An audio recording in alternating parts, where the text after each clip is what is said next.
నమస్తే. కేటీఆర్ బినామీ శివబాలకృష్ణ అని చెప్పేసి మనకు తెలుస్తుంది ఈ మధ్య. అంటే ఆయన పేరు బయటకొస్తుంది. ఆయన హెచ్ఎండిఏకి అధికారిగా ఉన్నారు. అయితే ఇప్పుడు దాని గురించి, ఆ కేసు గురించి మనకు వివరించడానికి సీనియర్ జర్నలిస్ట్ దాము బాలాజీ గారు ఉన్నారు. ఆయన అడిగి తెలుసుకుందాం. నమస్తే సార్. సార్, ఈ శివబాలకృష్ణ నిజంగా కేటీఆర్కి బినామీ అంటారా? అంటే ఈ కేసులో చాలా విషయాలు బయటకు వచ్చినాయి. అలాగే ఆస్తులు ఎన్ని అని చెప్పేసి మనకు వినిపిస్తుంది. అంటే ఇదంతా దీన్ని మనం ఎలా చూడొచ్చు అంటారు? ఎలా చూడొచ్చు అంటే, అభివృద్ధికి అవినీతికి మధ్య సంబంధం ఏందనేది మనం ఈ కేసు ద్వారా మరొకసారి అర్థమవుతుంది.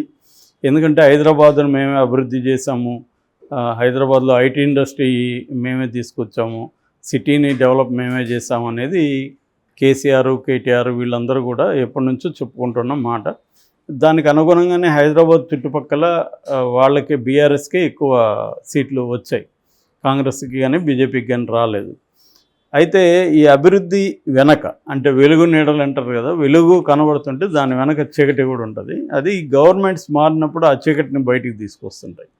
అంటే మామూలుగా మన కక్ష సాధింపు అని కనబడుతుంది, కానీ ఆ కక్ష సాధింపులో నుంచి కూడా జనాలకి ఒక ట్రూత్ బయటికి వస్తూ ఉంటుంది. ఇప్పుడు జగన్, చంద్రబాబు కక్షాదింపు అని కేసులు పెట్టారు.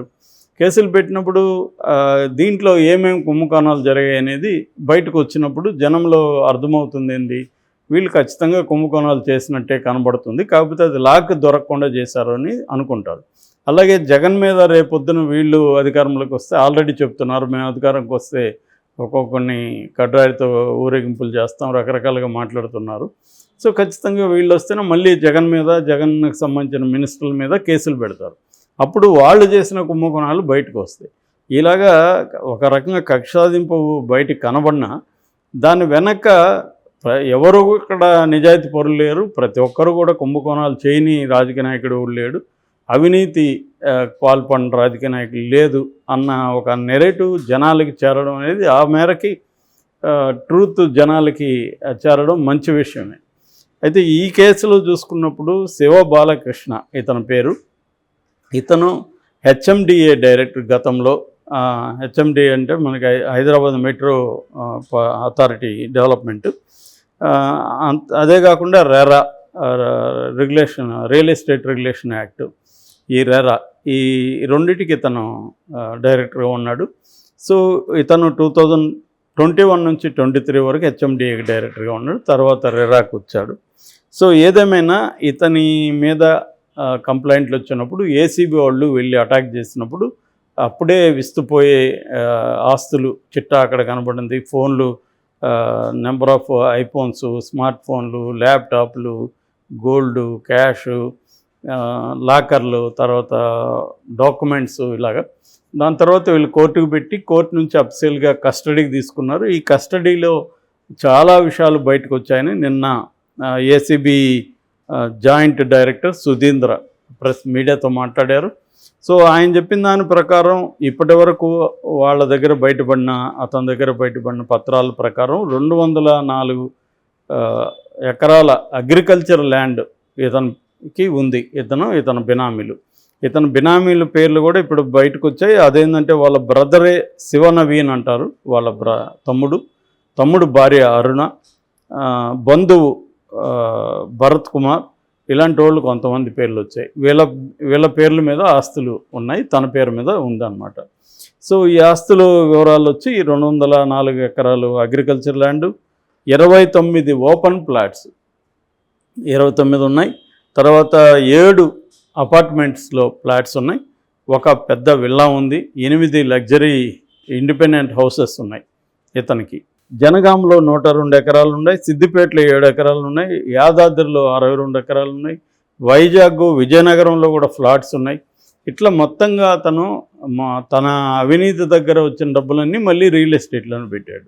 అంటే రియల్ ఎస్టేట్లోనే సంపాదించాడు, మళ్ళీ రియల్ ఎస్టేట్లోనే పెట్టాడు. అంటే ఇతని ఆధ్వర్యంలో దాదాపు 100 బిల్డింగులకి అక్రమంగా పర్మిషన్ ఇచ్చినట్టుగా తెలుస్తుంది. అతిపెద్ద కాంప్లెక్సెస్ బిల్డింగ్కి 100 వాటికి కాంప్లెక్స్ చేశారు. ఇతని పేరుతో ఇప్పటివరకు 15 లాకర్లను కూడా ఫైండ్ అవుట్ చేశారు. ఒక లాకర్ మాత్రం ఓపెన్ చేస్తే అందులో కొన్ని ల్యాండ్ డాక్యుమెంట్స్, కొన్ని 18 లక్షల నగదు కనబడింది. ఇది కాకుండా గోల్డ్ కూడా పెద్ద ఎత్తున ఉందని చెప్తున్నారు. బ్లాక్ లిస్ట్లో ఉండే 2 అతిపెద్ద రియల్ ఎస్టేట్ సంస్థలకు కూడా ఇతను కాంట్రాక్ట్లు ఇచ్చాడని చెప్తున్నారు. అంటే ఇప్పుడు వాళ్ళందరికి కూడా నోటీసులు ఇస్తున్నారు. ఈ 100 బిల్డింగ్లు ఇందాక చెప్పాను కదా, అది అక్రమంగా వాళ్ళకి అందరికీ పర్మిషన్లు ఇవ్వడం, దాంతో వాళ్ళందరూ పెద్ద ఎత్తున ఇతను ముడుపులు ఇచ్చారు. ఎందుకంటే ఇవన్నీ పెద్ద స్థాయిలో ఉండే మల్టీ బిలియన్ క్రోర్ ప్రాజెక్ట్స్ ఉంటాయి. ఆ ప్రాజెక్ట్స్కి పర్మిషన్ ఇస్తే మనకి పెద్ద ఎత్తున డబ్బులు వస్తుంది. మనం చూసాము తహసీల్దార్ని మొన్న విజయనగరం మన విశాఖపట్నంలో చంపారు. ఆ చంపినప్పుడు ఏంది, అదొక 13 బ్లాకులకు సంబంధించిన ల్యాండ్. ఆ ల్యాండ్ గవర్నమెంట్ది. దాన్ని రెగ్యులరైజ్ చేసుకోవడానికి 54 లక్షలు తహసీల్దార్కే ఇచ్చారు అక్కడ. అంటే ఏ స్థాయిలో డబ్బు వెళ్తుందో మనకు అర్థమవుతుంది. ఇంక ఇతను హెచ్ఎండిఏ అంటే హైదరాబాదు అనేది పెద్ద స్థాయిలో ఉంటుంది, పెద్ద పెద్ద ప్రాజెక్టులు ఉంటాయి. సో ఇతను ఒక్కడే చేయగలడా రాజకీయంగా సపోర్ట్ లేకుండా? ఎందుకంటే దీనికంతా ఇన్ఛార్జి ఇక్కడ కేటీఆర్కి తెలియకుండా హెచ్ఎండిఏ అతను చేయగలడా అనేది పెద్ద క్వశ్చన్. అందుకని కేటీఆర్ బినామని చెప్తున్నారు. అయితే ఏసీబీ ఇంకా పూర్తి వివరాలు రాబట్టినాకనే ఈ విషయం బయటికి తీసుకురావాలి. రేపు పొద్దున అవసరమైతే కేటీఆర్ను కూడా ఎఫ్ఐఆర్లో చేర్చాలి అనేది అనుకుంటున్నారు. నాకు తెలిసి రాబోయే కాలంలో కేటీఆర్ని కూడా దీంట్లో జాయిన్ చేసి కేటీఆర్ని కూడా అరెస్ట్ చేసే అవకాశాలు ఉన్నాయి. ఎందుకంటే రేవంత్ రెడ్డి ప్లాన్ మనం కానీ చూసుకుంటే కేసీఆర్, కేటీఆర్, హరీష్ రావు ఈ ముగ్గురిని కూడా జైలుకి పంపించే స్కీమ్లో రేవంత్ రెడ్డి ఉన్నాడు. అయితే టైమింగ్ ఇంపార్టెంట్ అంతే. అంటే వాళ్ళకి ఏంటంటే రాగానే వీళ్ళని జైల్లో పెడితే కక్షపూరితం అనిపిస్తుంది కాబట్టి ముందు ఇట్లాంటి వాళ్ళని పట్టుకోవడం, అవినీతి ఏ స్థాయిలో ఉందో ఎక్స్పోజ్ చేయడం, చేసిన తర్వాత దీంట్లో మా విచారణలో వీళ్ళ రోల్ కూడా బయటపడిందని వాళ్ళని పెట్టడం. ఇదొక ప్రొసీజర్ ఫాలో అవుతున్నట్టుగా మనకు కనబడుతుంది. ఎందుకంటే రాగానే వాళ్ళ మీదకి వెళ్తే ప్రజల్లో వ్యతిరేకత వస్తుంది. మీకు పరిపాలన ఇచ్చింది వాళ్ళ మీద కక్ష తీర్చుకోవడానికి కాదు, అభివృద్ధి కోసం, మా సంక్షేమం కోసం అనేది ప్రజల్లో అనిపిస్తుంది. కాబట్టి మీ ప్రజల కోసమే ఇవన్నీ చేస్తున్నాం. ఎంత ఘోరమైన అవినీతి జరిగిందనేది ప్రజల డబ్బుల్ని మేము ఇప్పుడు బయటికి కక్కిస్తున్నాము. ఇప్పుడు ఇతని దగ్గర ఉన్న వందలాది కోట్ల ఎకరాలు కావచ్చు, ల్యాండ్ కావచ్చు, అన్నీ ఇదంతా కూడా ప్రజల డబ్బులు. అది సో అక్రమంగా వీళ్ళు ఇలాంటి ఒక అధికారి దగ్గరే ఇంత ఉందంటే మిగతా ఊహించుకోవచ్చు వీళ్ళ రాజకీయ బాసుల దగ్గర ఎంతంత ఉండొచ్చు అని. సో ఏంటంటే ఓవరాల్గా ఇండియాలో వెల్త్ బాగా పెరిగింది. కన్స్ట్రక్షన్ వర్కు, ఈ పెద్ద పెద్ద బిల్డింగ్స్, మా ఇంటి దగ్గర కడుతున్నారు అపార్ట్మెంట్స్, మినిమం 3 కోట్లు, మ్యాక్సిమం 7 కోట్లు ఒక ఇల్లు. సో ఆ రేంజ్లో ఉన్నప్పుడు వాళ్ళు ఇంకే రేంజ్లో వీళ్ళకి డబ్బులు ఇస్తారు ఇలాంటి వాళ్ళకి?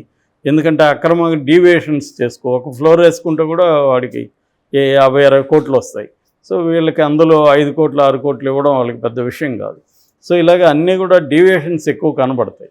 సో అట్లాగే ఆ ల్యాండ్స్ని వీడు కరెక్ట్గా ప్లానింగ్ ప్రకారం కట్టరు. ఎవడు కూడా బాగా ఇరుకు సందులు ఉంటాయి.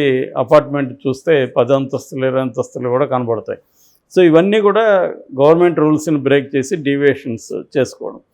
సో ఇవన్నీ ఇలా ఒక్క వ్యక్తి దగ్గరే ఎంత ఉందంటే ఇంకా రాజకీయ నాయకుల దగ్గర ఎంత ఉండొచ్చు అనేది ముందు రేవంత్ రెడ్డి ప్రభుత్వం ఇక్కడి నుంచి నరుక్కొస్తుంది. సో మెల్లమెల్లగా విజిలెన్స్ని ఏసీబీని ప్రయోగిస్తూ ఉంది ఈ దశలో. దీని తర్వాత నాకు తెలిసి నెక్స్ట్ ఫేజ్లో సిఐడి రంగంలోకి దిగుతుంది. తెలంగాణ సిఐడి అంటే మనకి జగన్ నుంచి కొన్ని గుణపాఠాలు రేవంత్ రెడ్డి నేర్చుకున్నాడు. నేను కక్ష సాధించట్లేదు అని నిరూపించడం కోసం ముందు ఒక ప్లాన్డ్గా వెళ్తున్నట్టుగా మనకు కనబడుతుంది. దీన్ని ముందు బాగా ప్రచారం చేసి దాని తర్వాత అరెస్ట్ చేయడం. అక్కడేంటంటే అది అవినీతి అన్నారు కానీ ఆయన్ని అరెస్ట్ చేశారు చంద్రబాబు నాన్న ఇది వచ్చింది. ఇక్కడ వీళ్ళు ఏం చేస్తున్నారంటే ప్లాన్డ్గా ముందు కేటీఆర్ని వీళ్ళని ఇరికించి తర్వాత కేసీఆర్ జోలికి వెళ్దాము. అయితే ముందు అవినీతిని దీన్నంతా కూడా వీళ్ళ రోల్ని బయటపెట్టి విత్ డేటా బయట పెట్టాలనేది రేవంత్ రెడ్డి స్ట్రాటజీగా కనబడుతుంది. దీని వెనక ఎలాగూ అధిష్టానం రాహుల్ గాంధీ వీళ్ళందరూ కూడా గ్రీన్ సిగ్నల్ లేకుండా కూడా రేవంత్ రెడ్డి ముందుకెళ్ళలేడు. ఎందుకంటే ఆయన ఏమి సర్వస్వతంత్ర సీఎం కాదు. కాబట్టి ఇక్కడ కాంగ్రెస్ పార్టీ స్ట్రాటజీనే ఇక్కడ బీఆర్ఎస్ని దెబ్బకొట్టాలన్న స్ట్రాటజీ కనబడుతుంది. అప్పుడు బీజేపీ వర్సెస్ కాంగ్రెస్ మెయిన్ ఫోర్సెస్గా ఉంటాయి. సో ఈ ఎన్నికల లోపలనే మ్యాక్సిమం ఈ కుంభకోణాలంతా బయట పెట్టే స్కీమ్ మనకు కనబడుతుంది. అందులో భాగమే శివ బాలకృష్ణ.